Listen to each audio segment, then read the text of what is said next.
नमस्कार, India voice देख रहे हैं आप और मैं हूं आपके साथ शिवम दुबे। वक्त हो चला है रिपोर्टर लाइव का, जहां दिन भर की तमाम बड़ी खबरों की जानकारी देते हैं हमारे संवाददाता ग्राउंड जीरो से।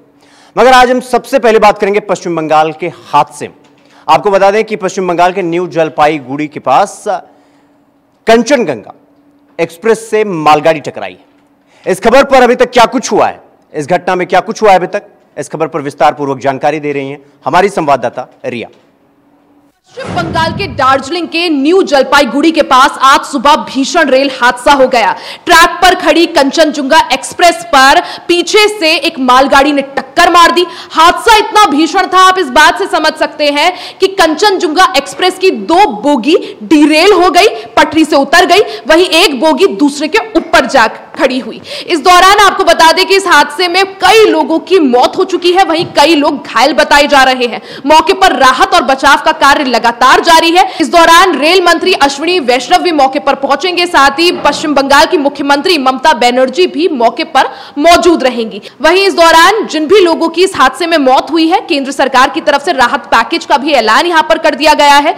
जो मृतक है उनके परिजनों को 10-10 लाख रुपए का मुआवजा यहां दिया जाएगा। वहीं जो लोग गंभीर रूप से घायल हैं उन्हें 1.5 लाख रुपए का मुआवजा दिया जाएगा। जो लोग हल्के रूप से घायल हैं उन्हें यहां पर 50,000 का मुआवजे का ऐलान किया गया है। वहीं इस हादसे को लेकर अब सियासत भी पूरी तरह से गर्मा गई है। अलग अलग राजनेताओं के बयान आने शुरू हो गए हैं। राहुल गांधी ने भी एक्स पर पोस्ट कर इस हादसे पर दुख जताया, साथ ही जमकर केंद्र सरकार को घेरा और इसे केंद्र सरकार की नाकामी बताया। वहीं ममता बनर्जी ने भी इस हादसे पर दुख जताते हुए केंद्र सरकार को घेरा है। दूसरी तरफ पीएम मोदी ने भी इस हादसे पर दुख जताते हुए एक्स पर पोस्ट किया है और जल्द से जल्द राहत बचाव कार्य पूरा करने की बात यहां पर कही। बीजेपी ने 4 राज्यों में चुनाव प्रभारियों की नियुक्ति की है। कौन कौन से हैं वो नाम और कौन कौन से हैं वो राज्य, बता रहे हमारे संवाददाता। बीजेपी ने 4 अपने प्रभारी नियुक्त किए गए हैं। बता दें कि आने वाले कुछ समय में विधानसभा चुनाव है, वहां पर महाराष्ट्र की बात कर लें या फिर झारखंड की बात करें या हरियाणा की बात करें और या जम्मू कश्मीर की बात करें, वहां पर अपने सह प्रभारी और प्रभारी को नियुक्त किया है, क्योंकि आने वाले विधानसभा के लिए अभी से ही रणनीति बनाई जा रही है। देखना होगा कि आखिरकार प्रभारी चयन करने के बाद क्या इन राज्यों में दोबारा से विधानसभा चुनाव बीजेपी जीत पाती है या नहीं, क्योंकि लगातार जिस तरह से चुनाव होते हैं तो बीजेपी कहीं ना अपने फ्रेंड को लेकर के लगातार साथ चलती है। और ऐसे में देखना ये सवाल है कि आखिरकार जब सभी लोकसभा चुनाव हुए थे, कुछ हरियाणा के अंदर भी कहीं ना बीजेपी को नुकसान हुआ था, वहीं जम्मू कश्मीर की बात करें वहाँ भी नुकसान हुआ था। वहीं अगर बात करें झारखंड में बीजेपी ने बढ़त बनाई थी। Delhi Sajid Chauhan, India Voice. तो जम्मू कश्मीर के हंदवाड़ा से हिजबुल का आतंकी गिरफ्तार हुआ है। इस खबर पर हमारे सहयोगी जानकारी दे रहे हैं शुभम।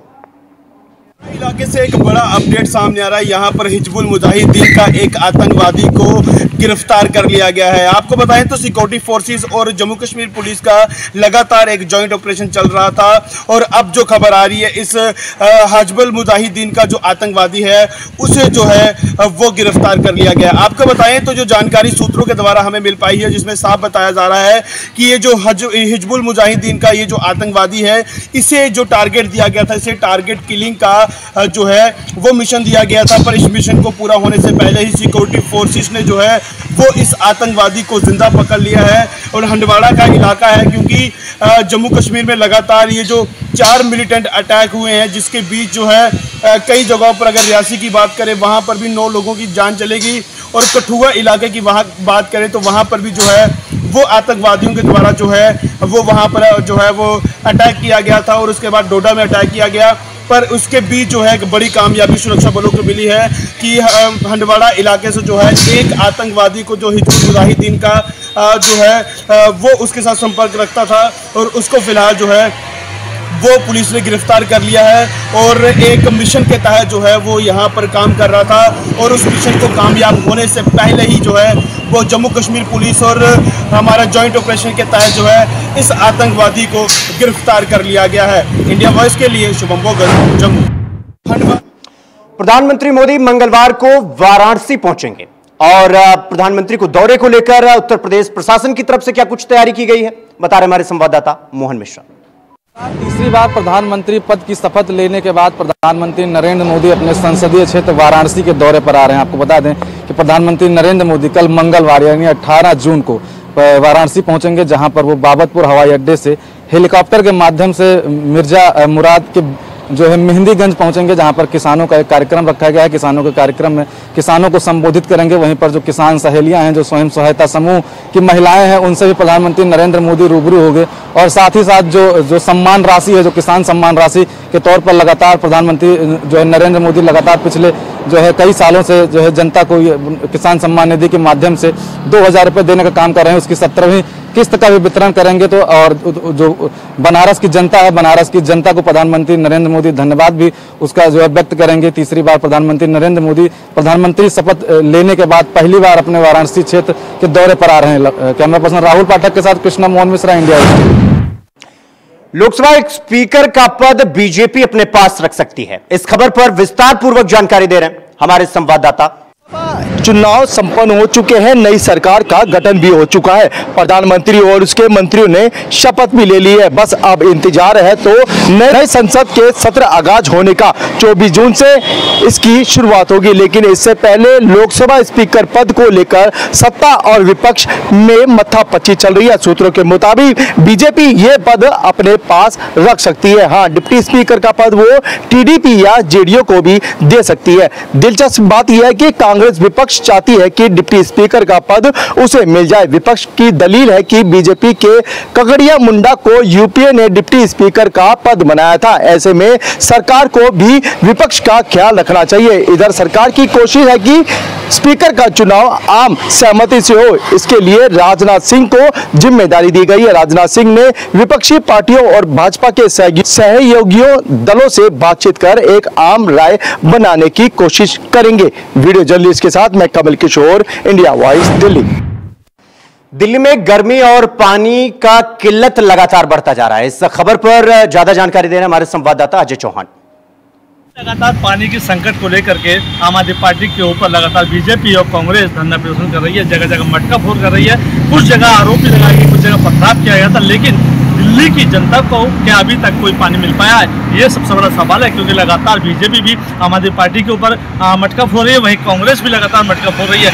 लेकिन आम आदमी पार्टी की मंत्री आतिशी का कहना है कि बीजेपी कहीं जानबूझकर जगह जगह के पाइप कटवा रही है, कहीं उनको नट कटवा रही है। तो देखिए लगातार कहीं ना आरोप है। और एक लिखित में दिल्ली पुलिस कमिश्नर को दिया है कि जगह जगह पाइप लोगों के पानी के लिए जाता है और वहाँ कहीं ना कहीं उन्होंने नट काटे और उसकी सुरक्षा के लिए दिल्ली पुलिस को तैनात किया जाए। लेकिन सवाल है कि आखिरकार मटका फोड़ के कारण क्या दिल्ली वासियों को पानी मिल पाएगा या नहीं मिल पाएगा। क्योंकि हाईकोर्ट का भी आदेश है कि हरियाणा से जो पानी मिला है वो अधिक मात्रा में मिल रहा है, लेकिन हिमाचल से जो पानी छोड़ा गया था उसको भी रोक दिया गया है। लगातार है कि पंजाब से भी पानी नहीं मिल रहा है। तो ऐसे में दिल्ली वासी क्या प्यासे ही मरते रहेंगे? ऐसे में सवाल है कि आखिरकार दिल्ली सरकार और आम आदमी पार्टी से और बीजेपी जिस धरना प्रदर्शन रोडों पर कर रही है, जनता को लेकर के कर रही है, क्या उनको इंसाफ मिल पाएगा या नहीं? दिल्ली से अजय चौहान। यूपी में भीषण गर्मी की वजह से लोगों का हाल बेहाल हो गया है। लोगों का जीना दुश्वार होता जा रहा है। इस खबर पर ज्यादा जानकारी दे रहे हैं हमारे सहयोगी चंदन वर्मा। गर्मी अपना विकराल रूप लेती हुई नजर आ रही है। जिस तरह से जो गर्मी है वो अपने चरम सीमा पर है। ऐसे में अगर प्रदेश की जनता की बात की जाए तो पूरी तरह से जो जनता है वो त्रस्त नजर आ रही है। हालांकि जिसको अपने जरूरी काम है वही लोग निकल रहे हैं और ऐसे में कई लोग ऐसे भी हैं जिनको काम नहीं है, वो अपने घर में ही रहकर यानी एसी का सहारा ले रहे हैं। कुछ लोग कूलर का भी सहारा ले रहे हैं। लेकिन वहीं अगर बात की जाए मौसम विभाग की तो मौसम विभाग का जो अनुमान है वो ये है कि करीबन 2 दिन तक 2 से 3 दिन जो गर्मी है ये अपने चरम सीमा पे रहेगी। इसमें काफी इजाफा देखने को मिलेगा। वहीं अगर बात की जाए प्रशासन की तो प्रशासन भी अपना कार्य युद्ध स्तर पर करता हुआ नजर आ रहा है। कैमरा पर्सन राहुल के साथ मैं चंदन वर्मा, इंडिया वॉइस। तो राजस्थान में भी गर्मी की वजह से, भीषण गर्मी की वजह से लोगों का हाल बेहाल हो चुका है। लोग परेशान हो चुके हैं। इस खबर पर विस्तार पूर्वक जानकारी दे रहे हैं हमारे सहयोगी कुलदीप। राजस्थान में लगातार बढ़ती गर्मी अब लोगों के लिए सितम ढा रही है। जहां प्रदेश में एक और लगातार बढ़ते तापमान से लोग परेशान हैं, तो वहीं राजस्थान के कई जिलों में अब बारिश का अनुमान लगाया जा रहा है। हालांकि ये माना जा रहा है कि कुछ दिनों के बाद राजस्थान में मानसून मेहरबान होगा, लेकिन उससे पहले प्रदेश में लगातार बढ़ती लू और तपिश लोगों को परेशान करने में कोई कसर नहीं छोड़ रही है। राजस्थान के पश्चिमी जिलों की बात करें तो वहाँ तापमान आज भी 50 डिग्री सेल्सियस के पास दर्ज किया गया, लेकिन राजस्थान के पूर्वी और उत्तरी क्षेत्रों में लगातार गर्मी की चपेट में तमाम लोग हैं, जिसके चलते अस्पतालों का हाल भी बुरा है। जहां राजस्थान सरकार इसे कम करने के लिए और इस पर लगातार एडवाइजरी जारी करते हुए लोगों को जागरूक करने में लगी है। हालांकि इसको लेकर ये माना जा सकता है कि जैसे ही बारिश और मानसून का दौर शुरू होगा, तब लोगों को इससे राहत मिल सकती है। कैमरा पर्सन अनिश के साथ मैं कुलदीप, इंडिया वॉइस, जयपुर। उत्तराखंड में उपचुनाव को लेकर कांग्रेस ने प्रत्याशी चुन लिया है। इस खबर पर ज्यादा जानकारी दे रहे हैं हमारे सहयोगी अभय कैंतुरा। रंग काफी दिलचस्प होने लगा है। बीजेपी और बसपा के बाद अब कांग्रेस ने भी अपने प्रत्याशियों को चुनाव मैदान में उतार दिया है। कांग्रेस की तरफ से आज मंगलौर सीट पर काजी निजामुद्दीन को प्रत्याशी बनाने का यहाँ पर किया गया। काजी निजामुद्दीन पहले से संभावित प्रत्याशी थे और सबसे कद्दावर नेताओं के श्रेणी में यहाँ पर आते थे। बद्रीनाथ सीट पर पार्टी ने वरिष्ठ नेता प्रदेश प्रवक्ता लखपत बुटोला को चुनाव मैदान में उतारा है। ये समझा जा सकता है कि उपचुनाव की जो सियासी सरगर्मियां थी वो काफी तेज हो चुकी थी और उम्मीद के मुताबिक अब ये कह सकता है कि बद्रीनाथ सीट पर तो बीजेपी और कांग्रेस सीधे आमने सामने की लड़ाई लड़ती नजर आ रही है, लेकिन मंगलौर सीट पर मुकाबला त्रिकोणीय बनता हुआ नजर आ रहा है। कोशिश यही है बीजेपी और कांग्रेस की कि अभी तक जो सियासी दावे वो कर रहे हैं, जीत की जो बात कर रहे हैं, उसे धरातल पर भी उतार सके और आने वाले दिनों में जब 10 जुलाई को मतदान होगा और 13 जुलाई को मतगणना होगी तो उन दावों पर खड़े उतर सके। बीजेपी और कांग्रेस के लिए इस समय इसमें उपचुनाव प्रसार का सवाल भी है, क्योंकि दोनों ही सीटों पर जिस प्रकार से सियासी सरगर्मियां रही है वो काफी दिलचस्प मानी जा सकती है। हरिद्वार के ज्वालापुर में सैलानियों की दबंगई देखने को मिली है। क्या है पूरा मामला, बता रहे हमारे संवाददाता अभय कैंतुरा। में एक तो आसमानी तपिश ज्यादा होने लगी है। जिस प्रकार से तापमान में लगातार इजाफा हो रहा है, सीधे तौर पर कहें तो पुलिस प्रशासन के लिए बड़ी चुनौती बन रहा है। ऐसे में जब तीर्थ नगरी हरिद्वार में पुलिस के कर्मचारी या पुलिस के जो सीधे तौर पर सिपाही होते हैं और अधिकारी होते हैं, उनसे जब श्रद्धालु या सैलानी भिड़ते नजर आते हैं तो ये समझा जा सकता है कि हर बार गलती पुलिस की नहीं होती है। जो मामला हरिद्वार में देखने को मिला उसको साफ तौर पर कह सकते हैं कि जो पर्यटक यहाँ पर आए थे वो सीधे तौर पर पुलिस के साथ अमर्यादित भाषा का प्रयोग यहाँ पर कर रहे थे, जो उनका व्यवहार था अशोभनीय व्यवहार था, जिसके चलते अब ये कह सकते हैं कि पुलिस ने ऐसे श्रद्धालु या सैलानियों के खिलाफ कार्रवाई करना शुरू कर दिया। और ये कहा जा सकता है कि कार्रवाई उन सभी सैलानियों के लिए भी एक सबक बन सकती है जो इस तरह का व्यवहार यहाँ पर करता है या फिर पुलिस को उनकी ड्यूटी करने से रोकता है। क्योंकि तीर्थ नगरी हरिद्वार में जिस प्रकार से ट्रैफिक व्यवस्था को सुचारू बनाने का काम पुलिस प्रशासन कर रहा है, लाखों श्रद्धालुओं को व्यवस्थित करने का काम कर रहे हैं, ऐसे में अगर उनके साथ ही इस तरह का दुर्व्यवहार वहां पर किया जाएगा तो वो शोभनीय है और लक्षित कहा जा सकता है। देखना यह है कि पुलिस की कार्रवाई में ऐसे व्यक्तियों के खिलाफ क्या कुछ निकल के सामने आ पाता है। कैमरामैन अतुल साथ Abhay Kaintura, India voice Haridwar. Reporter live में रुकेंगे एक छोटे से ब्रेक के लिए। खबरों का सिलसिला जारी है, फौरन लौट रहे हैं। ब्रेक के बाद एक बार फिर आप सबका स्वागत है मेरे साथ। आप रिपोर्टर लाइव देख रहे हैं, जहां दिन भर की तमाम खबरों की जानकारी देते हैं हमारे संवाददाता ग्राउंड जीरो से। रुक करेंगे अगली खबर की ओर। आपको बता दें कि देहरादून के रायपुर के डोभाल चौक पर 3 लोगों की गोली मारकर हत्या कर दी गई। क्या कुछ हुआ है अभी तक इस पूरे मामले में, बता रहे हमारे संवाददाता तुषार गुप्ता। देहरादून में एक बड़ी घटना हुई है। रायपुर क्षेत्र के डोभाल क्षेत्र में देर रात गोलियां चली हैं, जिसमें एक व्यक्ति की मौत हो चुकी है और 2 घायल बताए जा रहे हैं। और आप देख सकते हैं, मैं जो कल्प्रिट है जिसने गोली मारी है उसके घर के बाहर हूँ और यहाँ पर जो लोग हैं वो इकट्ठा हो गए हैं। सुबह यहाँ पर पत्थरबाजी भी हुई है। आप देख सकते हैं जो शीशे हैं वो यहाँ पर टूटे हुए हैं। इसके तहत जो पुलिस फोर्स है वो यहाँ पर लगाया गया है, क्योंकि इसका जो परिवार है, जो कल्प्रिट का परिवार है, फिलहाल अंदर ही है, अपने आप को कैद मान रहा है और इसके लिए जो पुलिस फोर्स है वो लगाई गई है। ये माना जा रहा है जो भारद्वाज है, जो पैसों के लेन देन में ब्याज में पैसे देता था और इन्हीं के बीच में जो लड़ाई है, जो दोनों के बीच में लड़ाई हुई थी, जो कल्प्रिट है और विक्टिम है वो सिर्फ पैसों के लेन देन को लेकर हुई थी। और जिसके बाद जो गोली चली थी और जिसके बाद जो मुख्य जो मृतक था वो थोड़ी देर आगे भागने के बाद नाले में गिर गया, जिसकी लाश सुबह 6 बजे मिली। फिलहाल यहाँ पर जो महिलाएं हैं वो इकट्ठा हो रही हैं, पुलिस फोर्स भी यहाँ पर तैनात की गई है ताकि जो शांतिपूर्ण माहौल है उसे बनाया जा सके। तमाम जो आला अधिकारी हैं वो धीरे धीरे पहुँच रहे हैं। कुछ देर में एसएसपी अजय सिंह भी यहाँ पर पहुँचेंगे, मौके का जायजा लेंगे, रायपुर थाना पहुँचेंगे, साथ साथ जो आला अधिकारी रहेंगे उनसे भी बातचीत करेंगे, क्योंकि बड़ा मामला बताया जा रहा है। एक व्यक्ति की इसमें मृत्यु हो चुकी है और 2 लोग गंभीर रूप से घायल बताए जा रहे हैं। और अब जिस तरह से जो लोग हैं वो कई आरोप इन पर लगा रहे हैं। अब देखना होगा कि इस मर्डर के पीछे कितना बड़ा एंगल लगता है, लेकिन जिस तरह से देर रात गोलियां चली है, पूरा जो क्षेत्र है वो सनसनी से फैलता हुआ नजर आ रहा है। कैमरा शर्चुनैल के साथ में तुषार गुप्ता, इंडिया वॉइस। राजस्थान की भजनलाल शर्मा की सरकार पूर्ववर्ती में जो 17 नए जिले बनाए गए थे उनकी समीक्षा करने जा रही है। इस खबर पर विस्तार पूर्वक जानकारी दे रहे हैं हमारे सहयोगी कुलदीप। राजस्थान में भजनलाल सरकार एक बार फिर से अपनी कमेटी गठित कर पूर्ववर्ती गहलोत सरकार के बनाए गए नए जिलों पर समीक्षा कर रही है। हालांकि माना जा रहा है कि ये समीक्षा बैठक उन तमाम जिलों पर गौर करेगी जहां पर जिलों की जरूरत नहीं थी। इसे लेकर कमेटी बनाई गई और कमेटी में पूर्व अशोक गहलोत सरकार के किए गए कार्यों को भी जाना जाएगा। हालांकि ये माना गया है कि राजस्थान में जिस तरीके के जिलों को बढ़ाया गया है, उपखंड क्षेत्र में लगातार जिन जिलों की जरूरत नहीं थी उन्हें एक बार फिर से घटाने की बात कही गई है।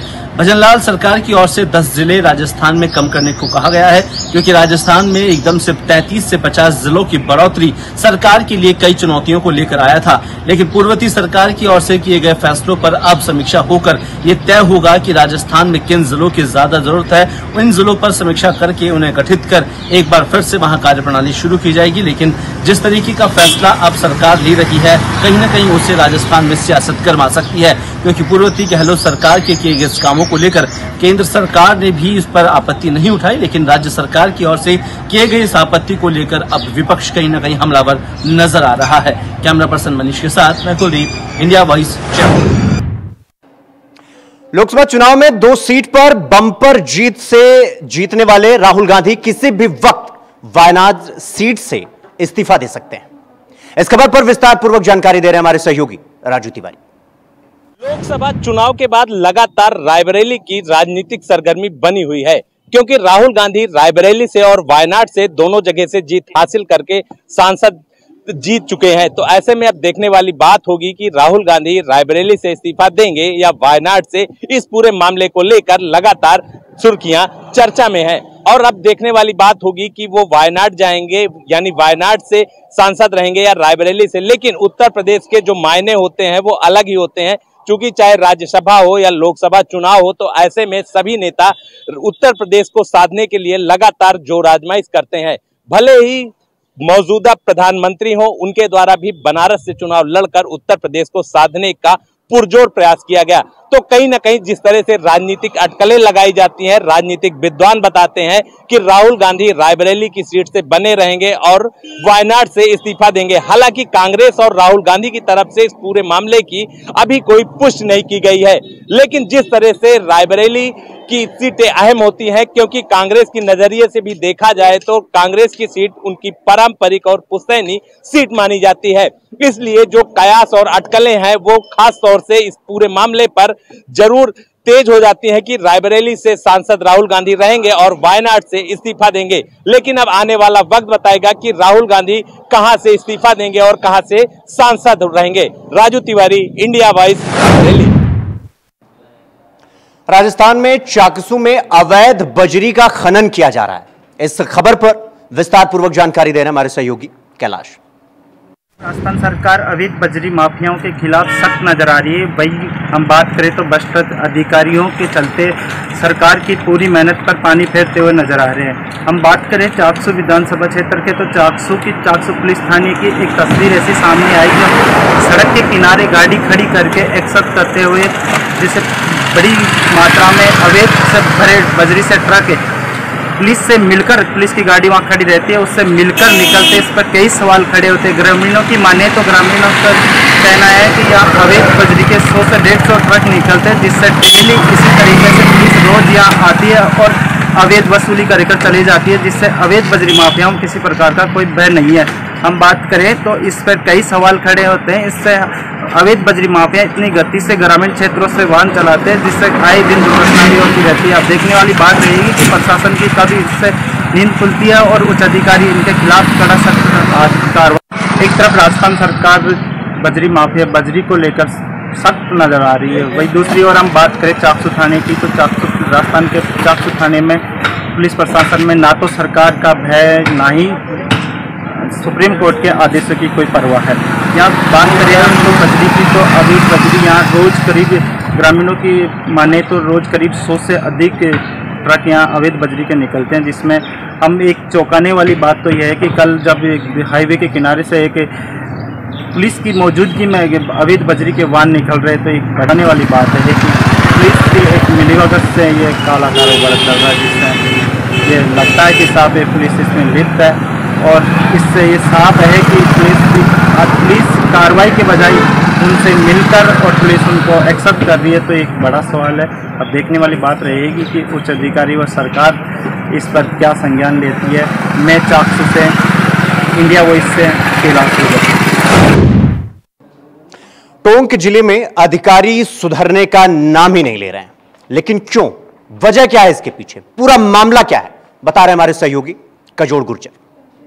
सरकारें स्वच्छ पेयजल उपलब्ध कराने को लेकर लाखों प्रयास करती है, लेकिन दूसरी ओर टोंक जिले में अधिकारियों की लापरवाही की होने के कारण लोगों को स्वच्छ पेयजल उपलब्ध नहीं हो पा रहा है। दरअसल जिले का गांव हरदतपुरा जहां पर पीएसपी पॉइंट रखा गया तो लोगों में खुशी की लहर दौड़ी कि हमें स्वच्छ पेयजल मिलेगा, लेकिन कई साल गुजर जाने के बाद भी आज दिन तक पीएसपी पॉइंट पर पानी नहीं पहुंचा है, जिसके चलते लोगों में लगातार नाराजगी है। लोगों का कहना है कि पेयजल समस्याओं को लेकर कई बार जिला कलेक्टर, उपखंड अधिकारी तथा विभागीय अधिकारियों को अवगत करवाया गया, लेकिन आज दिन तक उनकी समस्याओं का निराकरण नहीं हुआ है। वहीं समस्याओं का निराकरण नहीं होने से लोगों में भारी नाराजगी। लोगों को कहना है कि समस्याओं को लेकर इतना ही नहीं, राजस्थान संपर्क पोर्टल 181 सहित कई अधिकारियों के दरवाजे खटखटाए हैं, लेकिन आज दिन तक भी उनकी समस्या नहीं हल होना अधिकारियों की बड़ी लापरवाही दर्शाती है। लोगों का कहना है कि अब आखिरकार लगातार समस्याओं को लेकर कई बार अधिकारियों को अवगत करवाने के बाद अब अधिकारियों ने उनका फोन भी उठाना बंद कर दिया है, जिसके चलते पेयजल समस्या ज्यों की त्यों बनी हुई है। लोगों का कहना है कि पेयजल के लिए उनको कई किलोमीटर दूर जाना पड़ता है या फिर फ्लोराइड युक्त पानी पीने के लिए मजबूर है। आजादी के कई साल बाद भी आज इस गांव की ये हालत के जिम्मेदार अधिकारी है। अब देखने वाली बात यह होगी कि अधिकारियों की कुंभकर्णी नींद टूटेगी और लोगों को स्वच्छ पेयजल मिल पाएगा। कजोड़ गुर्जर, इंडिया वॉइस, टोंक। बदायूं में अवैध मस्जिद निर्माण पर प्रशासन का बुलडोजर चला है, लेकिन क्यों और वजह क्या थी इसके पीछे, बता रहे हमारे संवाददाता विजय राठौर। जनपद के कादराबाद में अवैध मस्जिद निर्माण की सूचना पर प्रशासन ने आज अवैध मस्जिद निर्माण को तोड़वा दिया है। वहीं आपको बता दें कि बदायूं जनपद के समरेर विकास क्षेत्र के कादराबाद में लंबे समय से मस्जिद का अवैध निर्माण किया जा रहा था, जिसकी सूचना प्रशासन को मिली। वहीं उप जिलाधिकारी दातागंज भारी पुलिस बल के साथ मौके पर पहुंचकर आज अवैध मस्जिद निर्माण को ढा दिया गया है। वहीं उप जिलाधिकारी धर्मेंद्र कुमार सिंह ने बताया कि लंबे समय से कादराबाद गांव में मस्जिद का निर्माण चल रहा था, जिसको लेकर आज मस्जिद को तोड़वा दिया गया है। अधिकारी धर्मेंद्र कुमार सिंह ने बताया, कादराबाद गांव में शांति व्यवस्था के लिए पुलिस फोर्स तैनात कर दिया गया है और अवैध मस्जिद निर्माणाधीन अवैध मस्जिद को तोड़वा दिया गया है और ये प्रक्रिया शांतिपूर्वक भारी पुलिस बल के साथ कर दी गई है। इंडिया वॉइस के लिए बदायूं से विजय राठौर। रिपोर्टर लाइव देख रहे थे आप, जहां पर हमारे तमाम सहयोगी संवाददाता आपको बड़ी से बड़ी और छोटी से छोटी खबरों की जानकारी देते हैं ग्राउंड जीरो से। फिलहाल अभी के लिए बस इतना ही। देश और दुनिया की तमाम खबरों को देखने के लिए देखते रहिए इंडिया वॉइस। नमस्कार।